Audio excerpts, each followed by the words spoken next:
A continuación escucharemos nuevamente a Pedro Somellán, director de la revista Mercado Asegurador, y el tema es Antecedentes y evolución del reaseguro argentino y latinoamericano.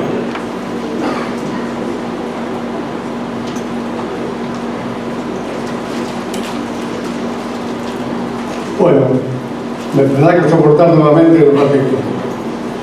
Vamos a hablar de algo inusual.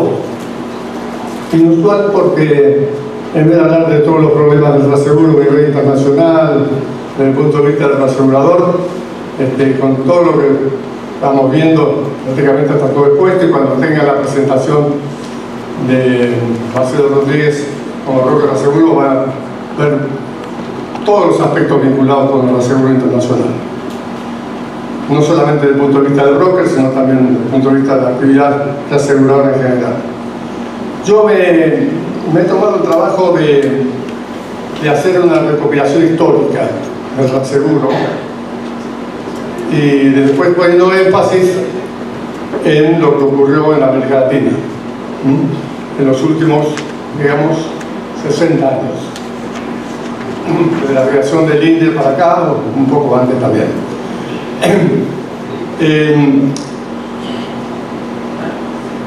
Sabemos que el reaseguro es una transferencia de riesgo, y es un seguro de segundo grado. Tenemos el seguro, pero el reaseguro es seguro del seguro, como quieren decir.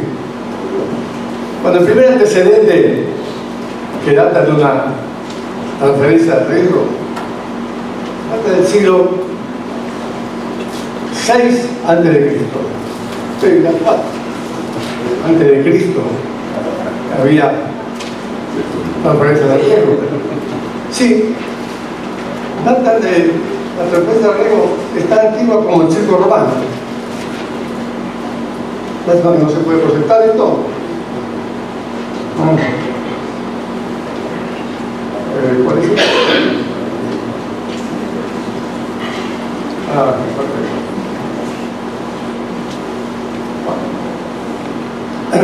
El siglo VI a.C., la transferencia de riesgos es tan antigua como el siglo romano. Digo, ¿por qué? Porque el siglo romano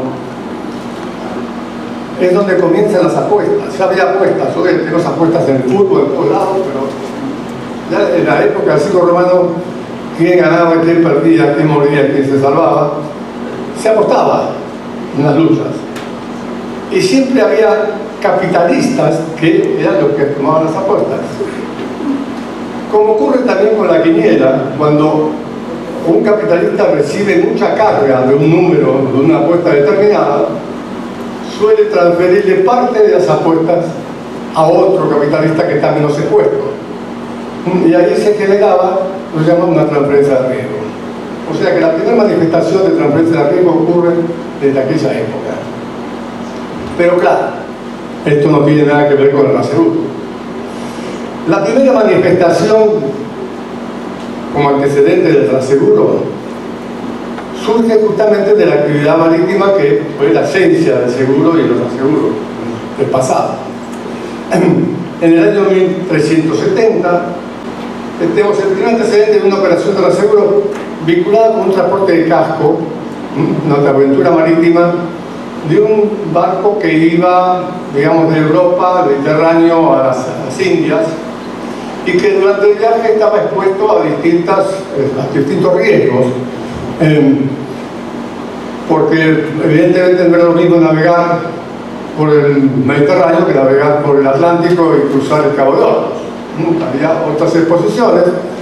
Entonces hubo algunos que cubrieron la primera parte del riesgo y la segunda parte más expuesta se la transfirieron a otro asegurador.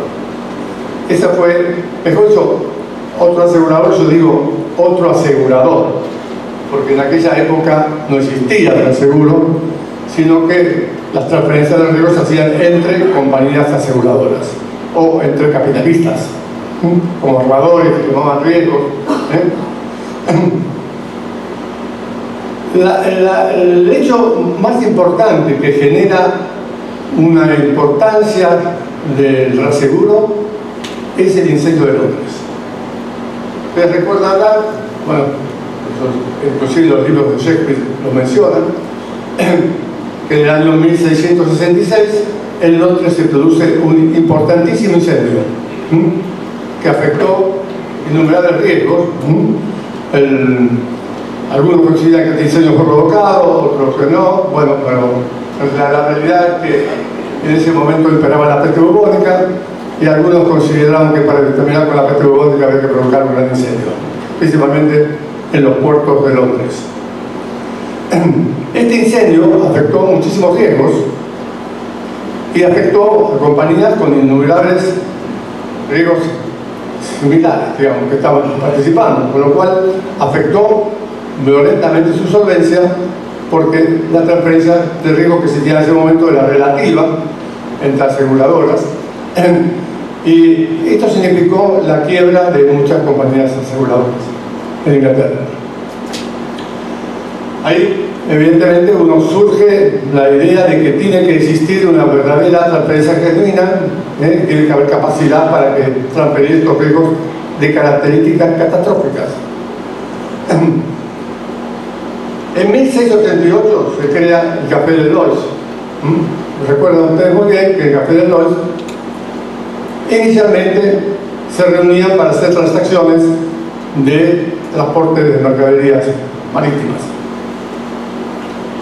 En ese momento, justamente, ahí ya se empezaron a concretar las operaciones también de transferencia de riesgos, no solamente de seguros, sino también de reaseguros. La creación de la primera reaseguradora internacional, digamos, data del año 1852. En Alemania se crea la Cornish Group, Cologne Ring, que fue la primera aseguradora internacional. En 1874, ya inmediatamente, empezamos a ver que aparecen otras aseguradoras muy importantes, algunas que existen hasta ahora. Por ejemplo, Swiss Re en 1874, Munich Re en 1884 y Mercantil General en 1907. Sucesivamente tenemos una reaseguradora suiza, una reaseguradora alemana y una reaseguradora inglesa. De estas tres, hay dos que subsisten, que son la Swiss Re y la Munich Re, y Mercantil General, que ha desaparecido y fue absorbida, si no me equivoco, hace tiempo por la Swiss Re. Pero luego de tener problemas, ¿no? Comienza en 1880 en Inglaterra el desarrollo del reaseguro no proporcional, porque anteriormente todo el reaseguro era proporcional, tenía parte del riesgo uno a otros. Esta modalidad no proporcional, los famosos excesos de pérdida, evidentemente tiene una característica diferente, pues se trabaja ya con un efecto, digamos, financiero, donde la compañía asume una parte del siniestro y recupera el exceso de ese monto.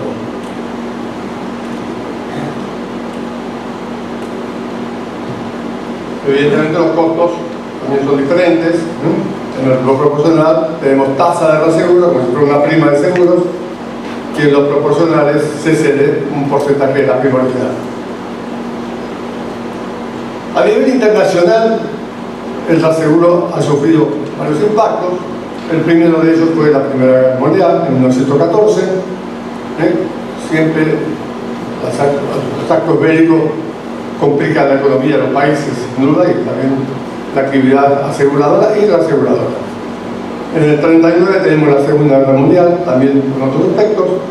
En la Segunda Guerra Mundial produjo cosas más importantes sobre las compañías aseguradoras, porque la excesiva cantidad de muertos, a veces en algunos países, significó que los gobiernos contemplaran cómo resarcir a las familias de los fallecidos de alguna manera con una remuneración que podría estar a través del seguro de vida o no. Pero esto sí tuvo consecuencias y fue muy importante, porque en 1945, cuando termina la Segunda Guerra Mundial, se nacionaliza el seguro en Francia.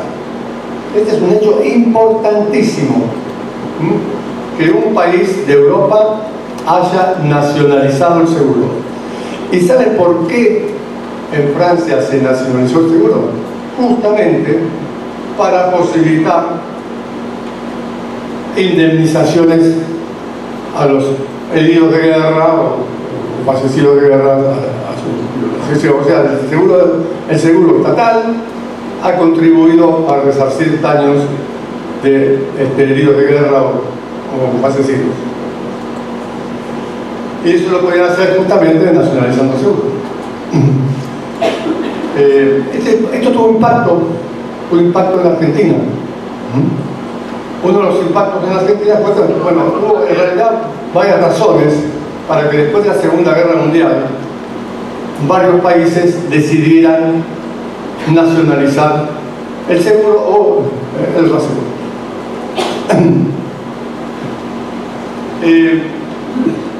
En Argentina, evidentemente, las razones fueron varias, pero ustedes recordarán la ley 1986, no me acuerdo, no me fue la cabeza, la ley famosa de protección de seguro de la Argentina, con la cual se crea el INDE, el Instituto Nacional de Reaseguros, que en realidad responde a varios motivos.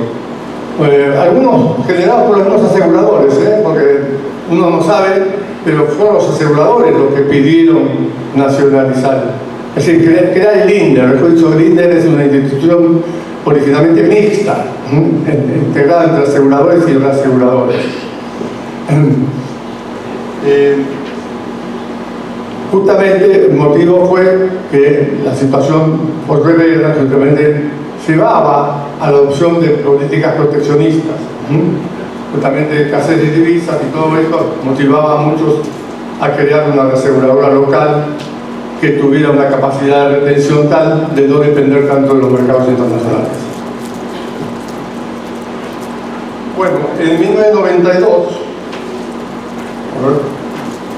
en 1990 tenemos el nacimiento de los riegos espaciales, satélites. Ustedes recuerdan que un riesgo novedoso, la cobertura de los satélites, el Apolo y todo esto. Esto generó también una importante necesidad de capacidad, porque eran riesgos nuevos, desconocidos, que había que proteger. En 1988 produce el tricentenario del Lloyds. Lloyds cambia su edificio a su tradicional, conocido por todos nosotros.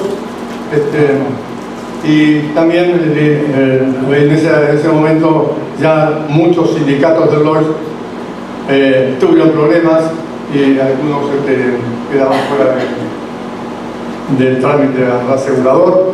Ustedes saben muy bien que la estructura original de Lloyds era justamente a través del sindicato de Lloyds, donde había un NAME que era el responsable del mismo.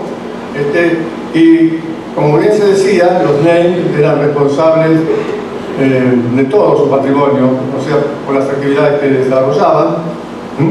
Es decir, el NAME era el propietario del sindicato y tenía un underwriter que reconocía el negocio que hacía las suscripciones.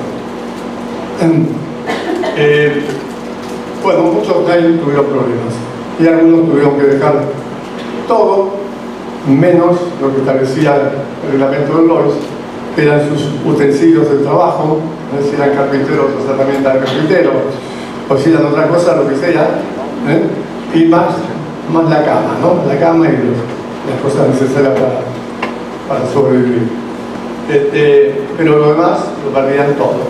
Eso llevó también a que se modificara la estructura del Lloyds. Hoy el Lloyds ya prácticamente no tiene sindicatos, son sociedades anónimas que suscriben por cuenta de esas aseguradoras, por lo general muy prestigiosas, y algún sindicato puede quedar, pero muy poco. En 1992 se produce un hecho muy importante en Europa, que es la apertura total del mercado común europeo, con libertad de radicación y servicio, que significaba que una aseguradora de Alemania podía trabajar sin problemas en Francia y en Alemania, en toda la comunidad europea. En 1996 se produce el proceso de globalización, concentración de mercado, nuevas alternativas de transferencia de riesgo. Con ese famoso reaseguro Pinito que decían que Pinito era porque era limitado, pero en realidad era más un reaseguro financiero, entonces, parecido, no totalmente igual, pero parecido en muchos casos a los que ellos ahora se llaman nuevos reaseguros estructurados. Los reaseguros estructurados, que aparecen como una novedad muy importante, que facilita justamente la actividad de las aseguradoras porque las protege financieramente y respalda su patrimonio. También en este momento aparecieron operaciones similares a estas, así que no son tan novedosas. Son novedosas simplemente por algunas adicionales particularidades que se han incorporado. Pero la esencia es, por ejemplo, hacer coberturas donde se establece una prima que cubre siniestros a partir de un monto determinado, porque debería ser una prioridad, pero que esa prima se paga en 5 años, mientras que los siniestros que caen se pagan inmediatamente que superan la prioridad.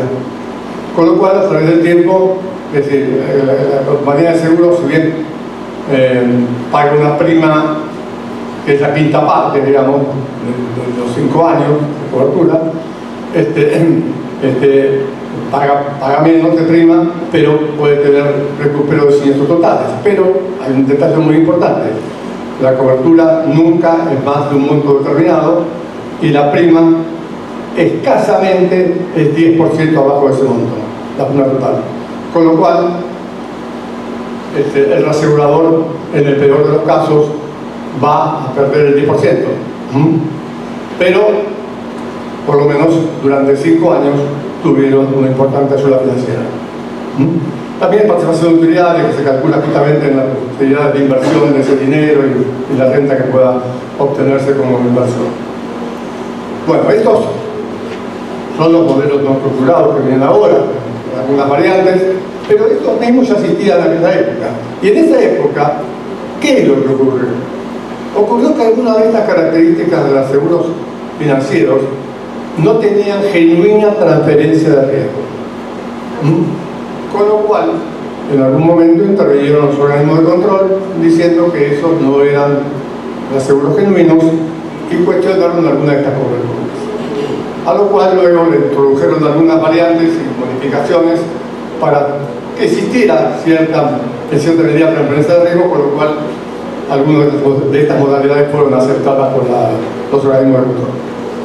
Esto no solamente ocurrió en Argentina, sino que ocurrió también en otros países, no es nuevo, aunque también hubo otras operaciones no tan legítimas que no voy a referir en este momento. Bueno,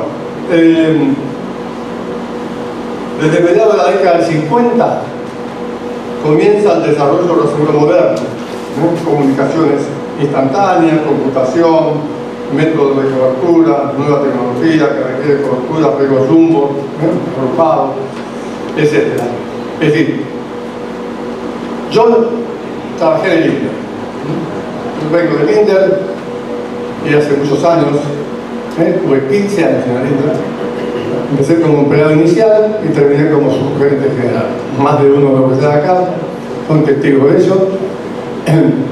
Y en aquella época, al principio, con el INDER trabajábamos con el Telex. Colocábamos todo con Telex. ¿Usted sabe lo que era hacer el Telex?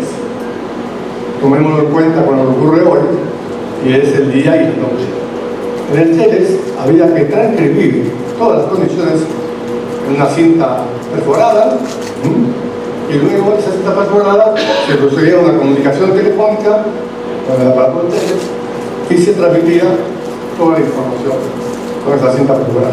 Tenía que tener un operador de Telex para mandar las cosas, y evidentemente la información no era la misma. Esta información luego fue superada con el fax. El fax, evidentemente, era copia de los textos originales que la aseguradora le mandaba al asegurador. O sea que eso simplificó la cosa. Y luego, más aún, la simplificación, cuando viene Internet, está en total. A los elementos de hoy, todo esto que han simplificado totalmente las comunicaciones.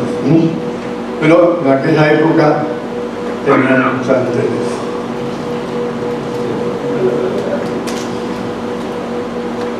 En el siglo XXI produce un hecho muy importante, que modificó toda la filosofía y la estructura del reaseguro por la insospechada acumulación de riesgos, que fue el atentado terrorista de las Torres Gemelas, un nuevo enfoque de la exposición. ¿Qué pasó con las Torres Gemelas? Se impactaron sin número de riesgos diferentes, vida, accidente del trabajo, incendio, todos los riesgos que ustedes puedan pensar prácticamente se redujeron en un hecho, donde se afectaron aviones, se afectaron edificios, se afectó el todo. Evidentemente eso cambia la filosofía y justamente, si bien la exposición al riesgo siempre ha sido un factor esencial en la determinación de las condiciones de reaseguro, en este caso había que empezar a segmentizar riesgos para tener una cobertura relativamente adecuada con tarifas especiales y todo. Pero más que nada en los riesgos que busqué, con cobertura que cubren varios riesgos simultáneamente. Uno siempre se basó en estos temas sobre el primer riesgo, digamos, la exposición al riesgo real que uno podía tener, con la pérdida máxima probable, pero estos conceptos, justamente con el tema del atentado de las Torres Gemelas, se perdieron totalmente. Por ejemplo, pensamos en un seguro técnico. ¿Cuántos riesgos cubrimos en una obra de construcción, de montaje? Simultáneamente, diferentes. No pensamos que todos van a ocurrir simultáneamente. Tenemos una segmentación de sumas aseguradas por riesgo, pero pensamos que va a haber una explosión, va a haber un incendio, va a haber una responsabilidad civil cruzada, algún tipo de riesgo independientemente, no la suma de todas esas coberturas. Bueno, en 2012 a 2014 crece la difusión de los mercados de capitales en la capacidad del reaseguro internacional. Saben que hoy están metidos en el reaseguro, tenemos en la IDS, en los riesgos catastróficos, que realmente son absorbidos en gran medida por los aseguradores, pero también con parte del mercado de capitales a través de los bonos catastróficos. En el 2016, influencia del avance tecnológico en seguros y reaseguros. Tenemos Big Data, Cyber Risks, Blockchain, innovación en servicios y productos. Bueno, y yo agregué algo para la actualidad, que me quedé corto porque en la actualidad hay muchos cambios, muchas cosas nuevas. Por ejemplo, ahora estamos con los viajes al espacio. Primero cubríamos los satélites, ahora vamos a tener que cubrir viajes al espacio, turísticos, no sé qué. Avances de la digitalización, la inteligencia artificial generativa, los chatbots. Es impresionante los chatbots. Yo creo que con el tiempo no vamos a hacer esto. Vamos a sentarnos ahí todos, vamos a poner un chatbot y cada uno hará la pregunta que considera pertinente y el chatbot se la va a contestar con una precisión espectacular. Yo he hecho la experiencia, que lo vamos a ver a la tarde, cuando estemos en los paneles, la mesa redonda, sobre qué piensa el chatbot de los paramétricos. ¿Cómo define el chatbot a los paramétricos? Se van a sorprender cuando lo escuchen. ¿Cómo define el chatbot a los nuevos reaseguros estructurados? Se van a sorprender también. ¿Cómo el chatbot compara los nuevos reaseguros estructurados con el paramétrico? Se van a sorprender también. Bueno, y así innumerables preguntas con respuestas perfectas. ¿Pero bueno, esto es lo que viene, lo que viene. Eso ayuda muchísimo a manejar el negocio y a aprender. El impacto del cambio del calentamiento global. Bueno, todas estas inundaciones que hemos tenido en Argentina y en otros países también de América Latina son consecuencias del calentamiento global. Uno habla del cambio climático, pero más que nada el calentamiento global. El calentamiento global tiene que ver también con el tema del carbono. Tema que vamos a tratar también en la tarde. Riesgos políticos y sociales acentuados, inflación social, acciones bélicas en Europa, Oriente, Medio Oriente y Asia, guerra comercial provocada ahora por el tema de los aranceles y tantas otras cosas más que son de actualidad que afectan el negocio. Bueno, vamos a hablar de América rápidamente. ¿Qué pasó en América Latina? En 1911 se crea el Banco de Seguro de Estado de Uruguay, que es una institución de seguro, pero que hacía todo. La monopólica de Uruguay se crea en 1911. En 1927 se crea la Caja de la Aseguradora de Chile, que hoy es Mapfre. La compró Mapfre hace rato. En 1939 se crea el Instituto de Reaseguros de Brasil, mixto. 51% capital estatal, 49% capital privado, formado por las aseguradoras de Brasil. 1939, antes que el INDER. 1947, creación del Instituto Mixto de Reaseguro, que se llamaba IMAR. Así nació el INDER de Argentina, como IMAR, Instituto Mixto. ¿Por qué? Porque justamente, como les decía anteriormente, fueron las compañías de seguro argentinas las que pidieron la creación del INDER. Las grandes aseguradoras argentinas le pidieron al gobierno la creación del INDER. Y hicieron mejor dicho, un IMAR, un INDER mixto. 51% estatal, 49% privado. Con el monopolio de algunos ramos, no de todos.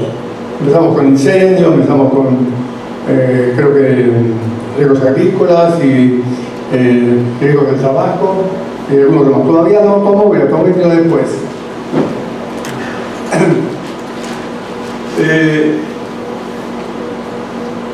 En 1960 se crea la aseguradora Patria de México y también Alianza de México. Aquí hay alguno que está por ahí, que estaba en Alianza de México, que luego estuvo también en Argentina, que en la década del 90 vinieron varios a Argentina.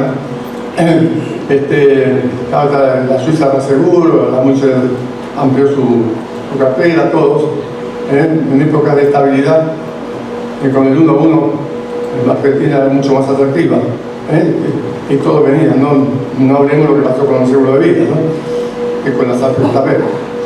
Bueno, la aseguradora Patria y Alianza de México se crean en México en 1960. De estas, la aseguradora Patria subsiste, es una aseguradora importante, yo diría que es una de las más importantes aseguradoras de América Latina, junto con, bueno, el líder de Brasil, y ahora tenemos otra en Brasil que está trabajando bastante, que es Austral. En 1965 se crea la aseguradora de Colombia. Esta aseguradora también fue comprada por la Suiza, otra aseguradora que fue comprada con la Suiza posteriormente. En 1970 se desarrolla un polo de reaseguro en Panamá. Varias aseguradoras se constituyen en Panamá. Panamá daba muchas facilidades para la creación de reaseguradoras, inclusive cautivas, con beneficios impositivos, y bueno, se fueron generando unas cuantas aseguradoras en Panamá. Y se creó un polo de reaseguro. Creación de varias aseguradoras en Venezuela. Venezuela también, en el año 1971, entre el 70, 71, 72, se crean como 5 o 6 aseguradoras en Venezuela. Delta, Orinoco, Red, Internacional, Provincia Red y otras tantas más. En 1975 se crea la aseguradora. Fíjense cómo cada país se fue generando una aseguradora. La creación de la aseguradora peruana. En 1975 también se crea la aseguradora boliviana de la BOL. En 1975 comienzan los encuentros de los aseguradores latinoamericanos. O sea que los aseguradores de América Latina se comienzan a reunir. para ver si pueden generar una capacidad latinoamericana. Yo tuve la suerte de poder participar en estos encuentros. Yo fui presidente de ARELA, pero para ARELA y después, faltan 3 años más. Bueno, comienzan los encuentros de reaseguradoras de mercado, donde todas las aseguradoras de América Latina se reunían en un encuentro en donde intercambiaban experiencias y negocios también. Se crea justamente como consecuencia lo que se llamó el pool andino. El pool andino era un pool que integrado justamente que nace dentro de la Asociación de los Aseguradores Latinoamericanos, que era para aceptar reaseguros de incendio, pero incendio con terremoto. Porque incendio sin terremoto en América Latina, olvídate. Argentina puede serlo, pero los países que están expuestos a terremotos tienen terremotos dentro del incendio. Bueno, después les voy a contar que este pool andino, como les cuento ya, duró 8 años o 10. Hubo un terremoto en Colombia, un terremoto en México, y los 2 terremotos liquidaron el pool andino. Bueno, problemas de capital seguramente. Bueno, creación de la Asociación de las Aseguradoras Latinoamericanas, ARELA, justamente. ARELA fue la Asociación de las Aseguradoras que se creó en el año 1901, su estatuto se constituyó en Chile. El primer presidente fue el chileno, el segundo presidente fue el brasilero, y el tercer presidente fui yo, aunque no lo crean. ¿Por qué? Porque en Argentina teníamos un círculo de reaseguradores argentinos. ¿Qué pasó en la Argentina en esa época? Es decir, las compañías aseguradoras, antes que no estaban tan reguladas como ahora, la Superintendencia de Seguros, en aquella época, como estaba el INDER, el reaseguro prácticamente no estaba legislado. Y las compañías de seguros podían aceptar reaseguros del exterior. Es decir, no tenían inhibiciones para aceptar reaseguros del exterior, estaban en su estatuto. Es decir, tengan 10 pesos de capital o 2 millones de dólares, podían aceptar reaseguros del exterior. Entonces muchas aseguradoras, y algunas que eran también aseguradoras, pero muchas aseguradoras consideraban que había que incursionar en el negocio del reaseguro internacional. ¿Por qué? Porque siempre estaba la expectativa de la disolución del INDER. Y pedían estar preparadas para estar en el negocio internacional. Estoy hablando del año 1981, ¿no? Estas cosas pasan después en la década del 90. Entonces, se juntaban y empezaban a aceptar negocios internacionales, suscriptores. A mí me tocó también entrar en la suscripción del reaseguro internacional. Yo ya lo hacía desde el INDER, porque el INDER tenía un comité de aceptación de reaseguros internacionales, donde venía toda la resaca del mundo, digamos, porque normalmente los negocios buenos se colocan en Londres o en otros lugares, y lo que viene al INDER o lo que viene a la Argentina para suscribir es de segunda línea. Purla, ¿qué te parece al respecto? Es así, ¿no? Bueno, Purla es de mi época. Bueno, esta fue una experiencia bastante negativa, ¿eh? Tanto para el INDER como para todos los que entraron en el negocio del reaseguro internacional. Hay que tener mucha cautela cuando se entra en el negocio internacional, y yo siempre pensé que la única manera que uno podía trabajar en el negocio internacional, principalmente en América Latina, porque yo ni siquiera me aventuro al negocio norteamericano, que tiene mucho volumen de prima, pero también tiene mucha exposición. Es el negocio directo, o sea, trabajar directamente con la compañía de seguros como un asegurador cualquiera que acepta riesgo, o a través de un broker reconocido, pero con compañías legítimamente constituidas, que trabajan bien, que tienen buenos resultados y todo eso. La selección de riesgo, ¿no? Antes de suscribir.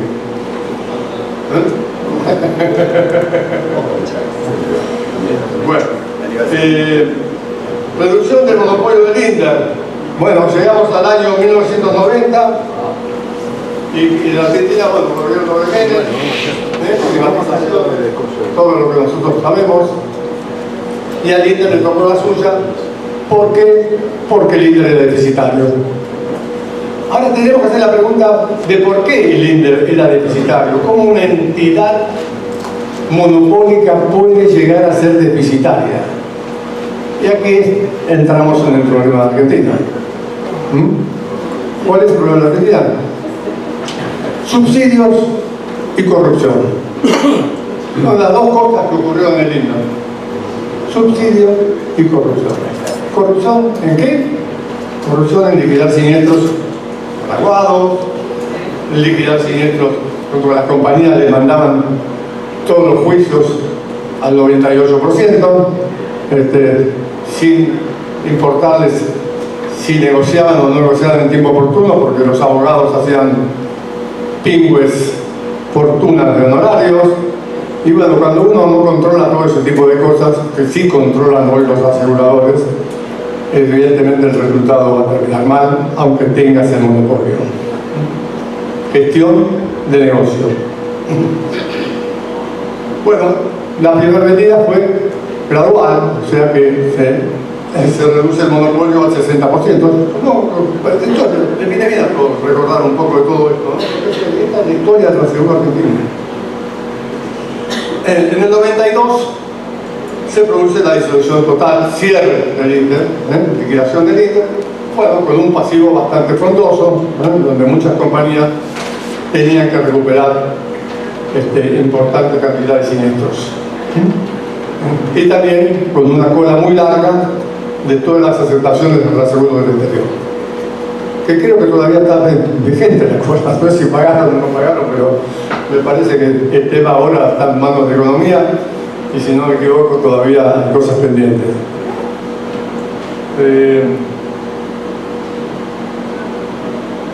Pero ¿qué pasa a partir del 95? Miren, ¿qué pasa?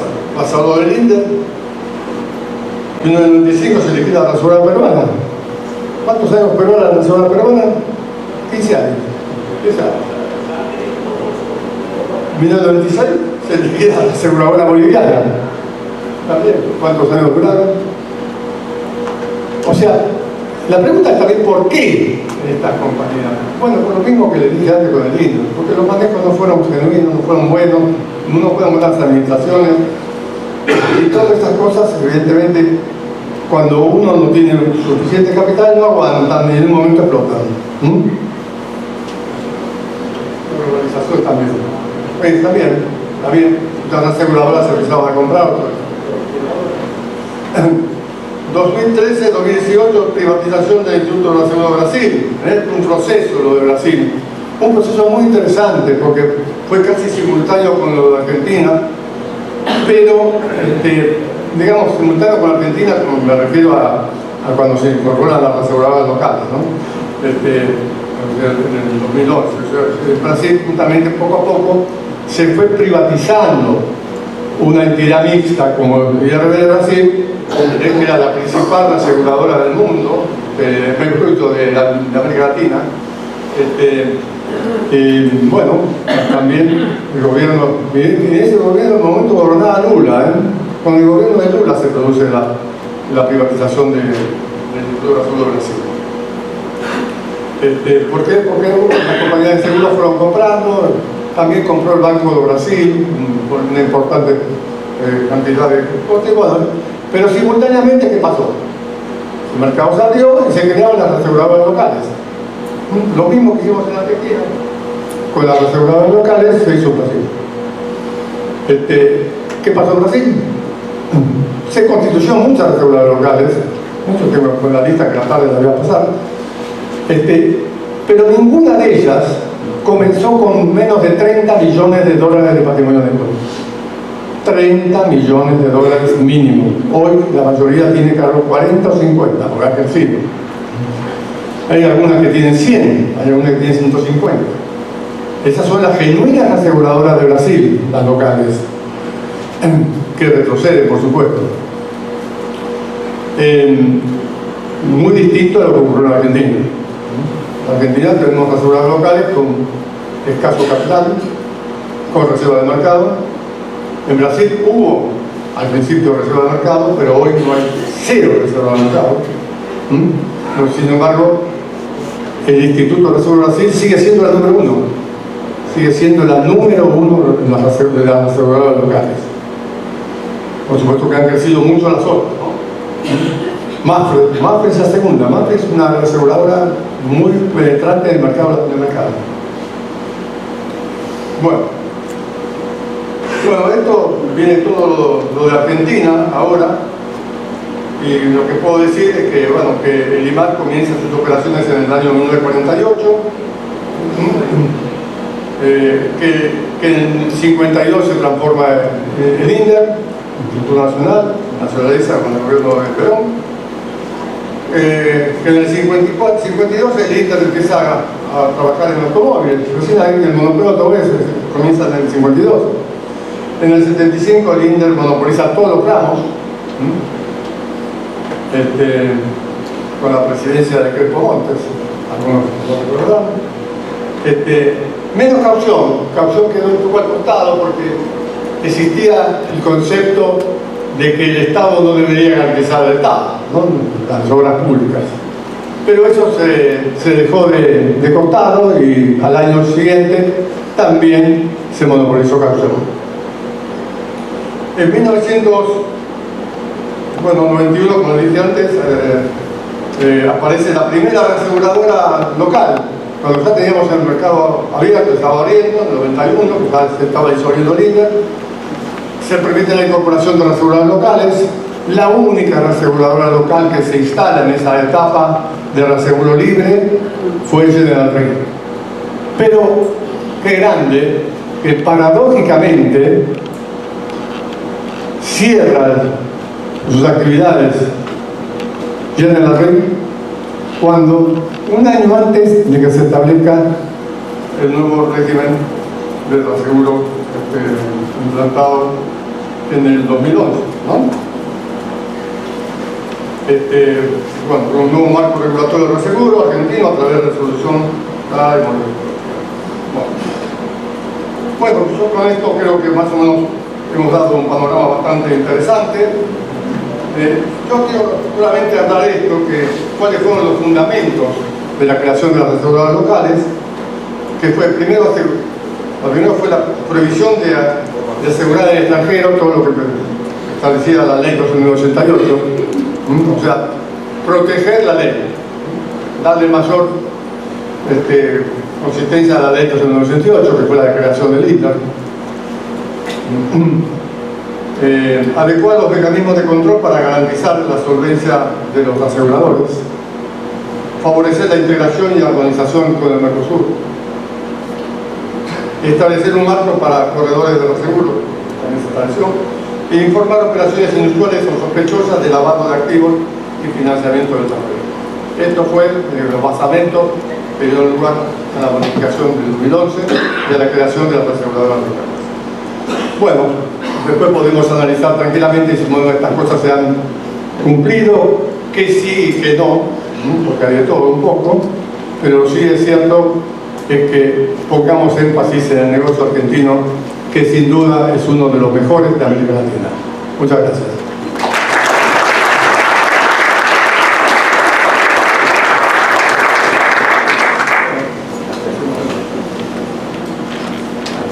Hacemos la primera pausa a las... Una pregunta,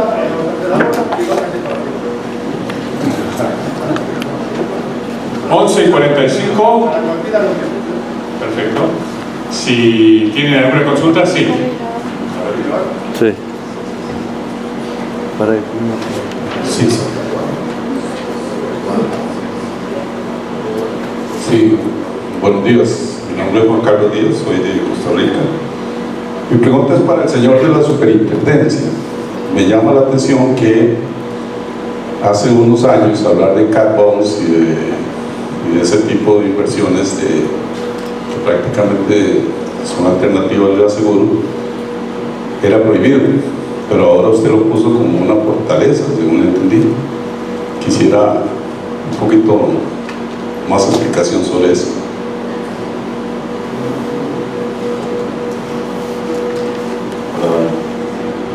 No, Sebastián no lo puso como fortaleza, lo puse yo, digamos, en virtud de la encuesta que se hizo en el Fides que algunos países consideran los cat bonds como una posibilidad de transferencia de riesgo en algunos mercados. No es el caso argentino, que está prohibido los cat bonds. Muchas gracias.